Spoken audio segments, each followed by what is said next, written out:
Hello കൂട്ടുകാരെ, എന്തുണ്ട് വിശേഷം? സുഖമാണോ എല്ലാവർക്കും? ഞാൻ ഇന്നുള്ളത് വീക്കെൻഡ് ഞായറാഴ്ചയായിട്ട് എടുക്കുന്ന വീഡിയോ ആണ്. പോളണ്ടിൽ ഓസ്ട്രേലിയയിലാണ് ഉള്ളത്. നമ്മളെ ബേസുമായിട്ട് 200 സംതിങ് കിലോമീറ്റർ ദൂരെയായിട്ടാണ് ഉള്ളത്. അതുകൊണ്ട് തന്നെ റൂമിൽ പോകാനും പറ്റത്തില്ല. വണ്ടി ഇവിടെ പാർക്ക് ചെയ്തത് പേ പാർക്കിംഗ് ആണ്. 50 രൂപ, 50 സ്ലോട്ട് കൊടുത്ത് പേ പാർക്കിങ്ങും. അതിൽ നമുക്ക് 15 സ്ലോട്ടിൽ നമുക്ക് ഫുഡ് മേടിക്കാനോ അല്ലെങ്കിൽ ഷോപ്പിൽ നിന്ന് എന്തെങ്കിലും മേടിക്കാനൊക്കെ പറ്റും. അങ്ങനെ 2 ദിവസമായിട്ട് ഇന്നലെ ശനിയാഴ്ച രാവിലെ കൊണ്ടുവന്നിക്കിയതാണ്. ഇതിൻ്റെ തൊട്ടടുത്ത് തന്നെ ഈ ട്രാക്ടറിൻ്റെ വർക്ക്ഷോപ്പ് കാര്യങ്ങളൊക്കെയാണെന്ന് തോന്നുന്നത്. കംപ്ലീറ്റ് ആയിട്ട് ഇവിടെ ഉണ്ട്. അങ്ങനെ ഈ മാസം 17-ാം തീയതി ആകുമ്പോൾ 3 മാസമാകും റൂമിൽ പോയിട്ട്. വണ്ടിയായിട്ട് ഇറങ്ങിയിട്ട് അവർ വീക്കെൻഡ് റൂമിൽ ഇതൊരിക്കലും തന്നിട്ടില്ല. ഈ മാസം 23-ാം തീയതി എൻ്റെ പാസ്പോർട്ട് റിന്യൂവലിന് കൊടുത്തിട്ട് 23-ാം തീയതിക്ക് ഞാൻ അപ്പോയിൻമെൻറ്റ്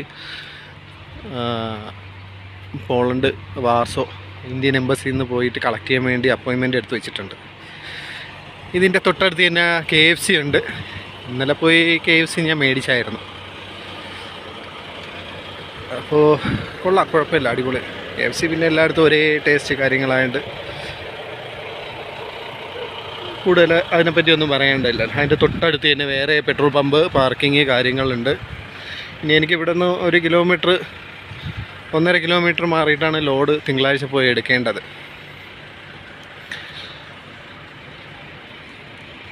അങ്ങനെ ഒറ്റയ്ക്കേ ഉള്ളൂ ഇവിടെ കിടക്കുന്ന. വണ്ടിയിൽ ഇവിടുത്തെ പോലീസുകാരും യുക്രൈനികളും ആൾക്കാരുകൾ മാത്രമാണ് ഉള്ളത്.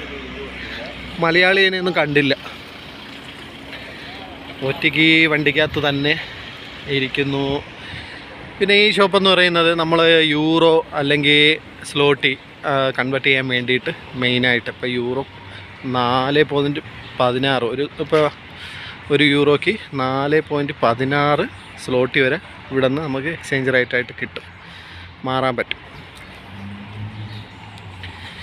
അങ്ങനെ കണ്ടോർ എക്സ്ചേഞ്ച് ഇവിടെ ഇഷ്ടംപോലെ ഉണ്ട്. ആ മാർക്കറ്റിനകത്ത് കയറിയാൽ അവിടെ ഉണ്ട്, ഇവിടെ ഉണ്ട്, ഇഷ്ടംപോലെ എക്സ്ചേഞ്ച് ഷോപ്പുകളുണ്ട്. അപ്പോൾ ഈ നാട്ടിൽ നിന്ന് വരണവർ എയർപോർട്ടിൽ ഈ എക്സ്ചേഞ്ച് ഇത് കാണും. അവിടെ നിന്ന് മാറരുത്. അവിടെ ഭയങ്കര റേറ്റ് കുറച്ചാണ് കിട്ടുന്നത്. അത്യാവശ്യം പൈസയ്ക്ക് മാറാവും. നമ്മൾ യൂറോ ആക്കി കൊണ്ടുവന്നിരുന്നാൽ നാട്ടിൽ നിന്ന് സ്ലോട്ട് കിട്ടുന്ന കാര്യം ബുദ്ധിമുട്ടാണ്. യൂറോയാണ് കിട്ടുന്നത്.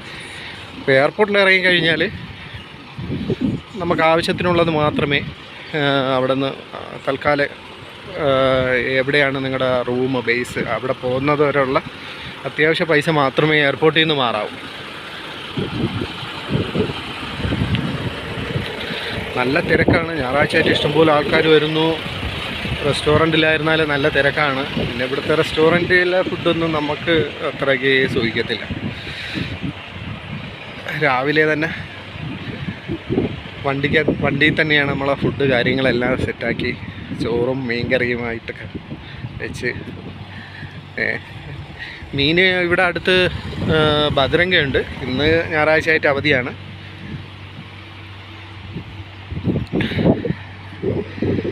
ഇന്നലെ പോയി കുറച്ച് സാധനങ്ങൾ മേടിച്ചായിരുന്നു, മീൻ കാര്യങ്ങൾ. അവിടെ ഫ്രഷ് മീൻ കിട്ടും. മീനിനൊക്കെ അത്യാവശ്യം നല്ല വിലയുണ്ട്. പിന്നെ അല്ലെങ്കിൽ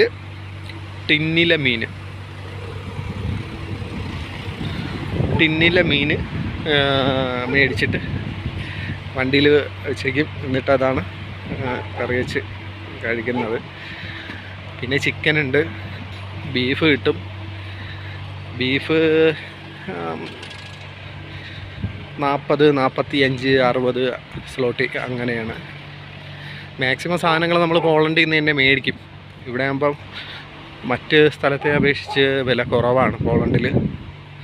അപ്പോൾ മാക്സിമം സാധനം പോളണ്ടിൽ നിന്ന് തന്നെ മേടിച്ച് സെറ്റായിട്ടാണ് പോകുന്നത്. ഇത് പെട്രോൾ പമ്പാണ്. അവിടെ ഒരു എൽമെക്സിൻ്റെ വണ്ടി കിടപ്പുണ്ട്. അതൊരു യുക്രൈനിയാണ് വണ്ടി ഓടിക്കുന്നത്. ഞാൻ പോയി നോക്കിയായിരുന്നു. അപ്പോൾ നമ്മൾ ഓരോ പാർക്കിങ്ങിൽ വരുമ്പോൾ വെള്ളങ്ങൾ പിടിക്കാനും കാര്യങ്ങൾ. അപ്പോൾ വെള്ളം പിടിക്കാൻ വേണ്ടി ഇവിടുത്തെ സ്ഥലം ഉള്ളത്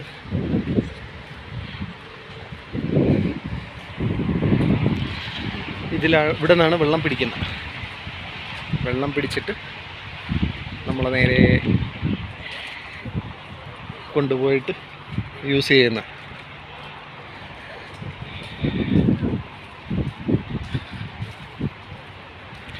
അപ്പം അങ്ങനെയൊക്കെയാണ് ഒരു വീക്കെൻഡ് നമ്മളിങ്ങനെ കിടന്ന് ചിലപ്പോൾ കുറേ നേരമൊക്കെ സിനിമ കാണും മൊബൈലിൽ. വീട്ടിൽ കൂട്ടുകാരെയൊക്കെ വിളിക്കും. പിന്നെ എന്ത് ചെയ്യും, ഇങ്ങനെ കുറച്ച് നേരം ഇറങ്ങി നടക്കൽ. അതങ്ങനെ. പിന്നെ കൂടുതൽ വണ്ടിയുമായിട്ട് സംബന്ധപ്പെട്ട് പോകുന്ന ആൾക്കാർക്ക് അറിയാമല്ലോ, നമുക്ക് ഗൾഫ് പോലെ ഡെയിലി റൂമിൽ വന്ന് കൂട്ടുകാരുമായിട്ട് ഒത്ത് സംസാരിച്ച് റൂമിൽ ഫുഡ് ഉണ്ടാക്കി കഴിക്കാൻ അതൊന്നും ഇതിൽ പറ്റത്തില്ല എന്ന് നിങ്ങൾക്കും അറിയാം. അപ്പം അങ്ങനെയാണ് കാര്യങ്ങൾ. പിന്നെ ഈ വീഡിയോയിൽ നമുക്ക് ഇപ്പോൾ എങ്ങനെ ഈ ടാക്കോ ഈസി ആയിട്ട് ഹാൻഡിൽ ചെയ്യാം. നമ്മളിപ്പോൾ ട്രെയിനിയായിട്ടൊക്കെ കയറി കഴിഞ്ഞാൽ എന്താണ് അവർ പറഞ്ഞു തരുന്ന പെട്ടെന്ന് ചിലപ്പോൾ നമുക്ക് മനസ്സിലാവണമെന്നില്ല. അപ്പോൾ ഇതിൽ ഞാൻ അതും കൂടെ ഉൾപ്പെടുത്താൻ ചെറുതായിട്ട്. അപ്പോൾ പെട്ടെന്നുള്ള ബിഗിനിങ് കൺട്രിയും കാര്യങ്ങളെല്ലാം എങ്ങനെയാണ് പെട്ടെന്ന് ഹാൻഡിൽ ചെയ്യണമെന്ന് നോക്കാം. നമ്മുടെ കമ്പനിയിൽ 2 ടൈപ്പ് ടാക്കോ മെഷീനുണ്ട്. അപ്പോൾ എൻ്റെ വണ്ടിയിൽ ഉള്ളത് എങ്ങനെയാണെന്ന് ഞാൻ ഇതിൽ കൂടെ ഒന്ന് ഉൾപ്പെടുത്തിയിരിക്കാം. ഓക്കെ. അങ്ങനെ എൻ്റെ വണ്ടിയിൽ ഫിറ്റ് ചെയ്യിക്കുന്ന ടാക്കോ മെഷീൻ്റെ ബിഗിനിങ് എൻട്രി അടിക്കുന്നതും നമ്മളെ ടാക്കോ കാർഡ് ഊരുന്നതും കാര്യങ്ങളെല്ലാം കൂടെ ഞാൻ ഇതിൽ ഉൾപ്പെടുത്തുകയാണ്. അപ്പോൾ നമ്മൾ ഇപ്പോൾ ഇത് റിവേഴ്സ് ബട്ടൺ ബാക്ക് പോവുക, മാക്സിമം ബാക്ക് പോകുമ്പോൾ അത് ഇതുപോലെ കാണിക്കും. പിന്നെ അതിൽ നമ്മൾ ഓരോ കൺട്രി എൻട്രി ചെയ്യുമ്പോൾ ബിഗിനിങ് കൺട്രി അടിക്കാൻ വേണ്ടി ഈസി ആയിട്ട് നമ്മൾ ഈ ഓക്കെ ബട്ടണിലൊന്ന് പ്രസ് ചെയ്യുക. അപ്പോൾ പ്രിൻ്റ് ഔട്ട് ഡ്രൈവർ 1 കാണിക്കും. എന്നിട്ട് ഈ ആദ്യം കാണുന്ന ആരോയിൽ ഒന്ന് ഞെക്കുമ്പോൾ പ്രിൻ്റ് ഔട്ട് വെഹിക്കിള്. അത് കഴിഞ്ഞ് ഞെക്കുമ്പോൾ എൻട്രി ഡ്രൈവർ 1 ഒന്നും കൂടെ ഞെക്കുമ്പോൾ. അപ്പോൾ എൻട്രി ഡ്രൈവർ 1ൽ ഓക്കെ വീണ്ടും കൊടുക്കുക. അപ്പോൾ ബിഗിനിങ് കൺട്രി വന്നു. അതിൽ വീണ്ടും ഓക്കെ കൊടുക്കുമ്പോൾ നമ്മൾ ഏത് രാജ്യത്താണ് PL. ഇപ്പോൾ ഞാൻ പോളണ്ടിലാണുള്ളത്. അപ്പോൾ PL കാണിക്കും. അപ്പോൾ നമ്മൾ ജർമ്മനിയിൽ നിന്ന് കയറുമ്പോഴത്തേക്ക് ബോർഡർ ക്രോസിങ് കഴിഞ്ഞിട്ട് അടുത്ത പാർക്കിങ്ങിൽ കയറിയിട്ട് ഇതുപോലെ PL. അപ്പോൾ ഓരോന്ന് ചേഞ്ച് ചെയ്യാൻ വീണ്ടും ഈ ആരോ മാർക്കിൽ ക്ലിക്ക് ചെയ്ത് കഴിഞ്ഞാൽ A വന്നു. കഴിഞ്ഞ ദിവസം ഞാൻ ഓസ്ട്രിയയിൽ നിന്ന് വന്നതുകൊണ്ട് A കാണിക്കുന്നുണ്ട്. AL AND ഇവിടെ എങ്ങും പോയിട്ടില്ല. പിന്നെ PL VLD WLD ഇവിടെയെങ്കിലും ഞാൻ പോയിട്ടില്ല, അതുകൊണ്ട് ഏതാണെന്ന് അറിയില്ല. പിന്നെ ജർമ്മനി ആണെങ്കിൽ D കാണിക്കും. അങ്ങനെ ഇതെല്ലാം കാണിച്ചിട്ട് ഓക്കെ കൊടുക്കുമ്പോഴത്തേക്ക് അത് സ്റ്റോറാവും. പിന്നെ അത് കണക്ക് തന്നെ ബാക്ക് വന്നു കഴിഞ്ഞാൽ ഈ ബിഗിനിങ് കൺട്രി കാണിച്ചിട്ട് വീണ്ടും ഒന്നും കൂടെ ആരോയിൽ ഞെക്കുകയാണെങ്കിൽ എൻഡ് കൺട്രി കാണിക്കും. നമ്മൾ വീക്കെൻഡ് റെസ്റ്റ് എടുക്കുമ്പോൾ എൻഡ് കൺട്രി അടിക്കണം. അതുപോലെ ഓക്കെ കൊടുത്തു കഴിഞ്ഞാൽ ഇപ്പോൾ പോളണ്ടിൽ എൻഡ് കൺട്രി ഒന്നും കൂടെ ഓക്കെ കൊടുത്ത് വീണ്ടും ഒന്നും കൂടെ ഓക്കെ കൊടുക്കാൻ വേണം അത് സ്റ്റോർ ആവുമെന്ന് അവിടെ എഴുതി കാണിക്കും. അപ്പോൾ അങ്ങനെയാണ് എൻഡ് കൺട്രി ബിഗിനിങ് കൺട്രി ചെയ്യുന്നത്.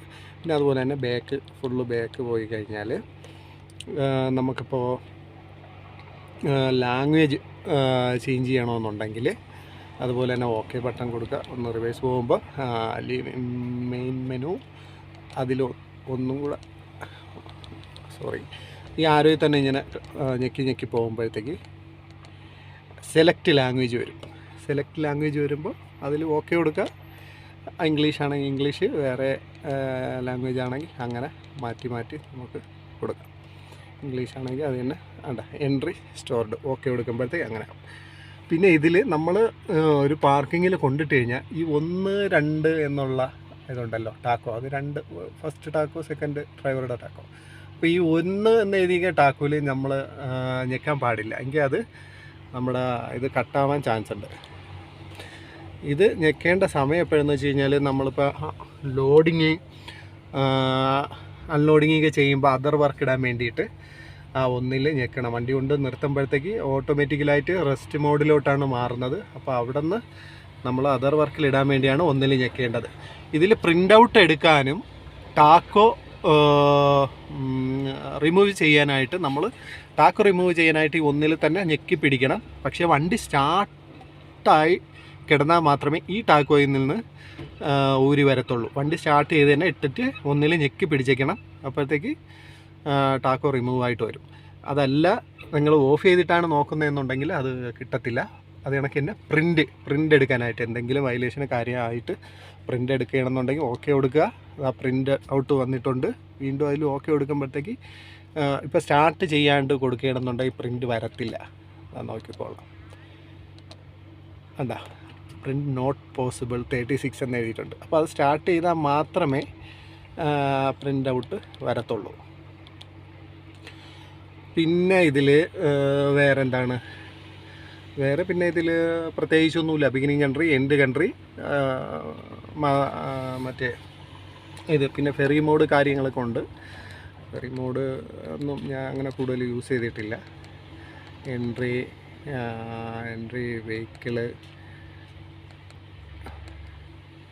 ഇത്രയേ ഉള്ളൂ. അല്ലാണ്ട് വലുതായിട്ട് ഉള്ള ഒന്നും അതിലില്ല. അപ്പോൾ ഹാൻഡിൽ ചെയ്യാൻ ഈസിയാണ്. പിന്നെ വേറൊരു ടൈപ്പ് ടാക്കോ ഉണ്ട്, അതിൽ കുറച്ച് ഡിഫറെൻ്റ് ആണ്. അപ്പോൾ അത് ട്രെയിനിങ് സമയത്ത് തന്നെ അത് നമുക്കിത് കുറച്ചൊന്ന് അറിഞ്ഞിരുന്നാൽ മതി, ഈസി ആയിട്ട് ഹാൻഡിൽ ചെയ്യാൻ പറ്റും. നിങ്ങൾക്കിത് ഉപകാരപ്പെട്ടു എന്ന് വിശ്വസിക്കുന്നു, പുതുതായിട്ടുള്ള ആൾക്കാർക്ക്. അപ്പോൾ നിങ്ങൾ സപ്പോർട്ട് ചെയ്യുക, ഷെയർ ചെയ്യുക, കമൻറ്റ് ചെയ്യുക. ഓക്കെ.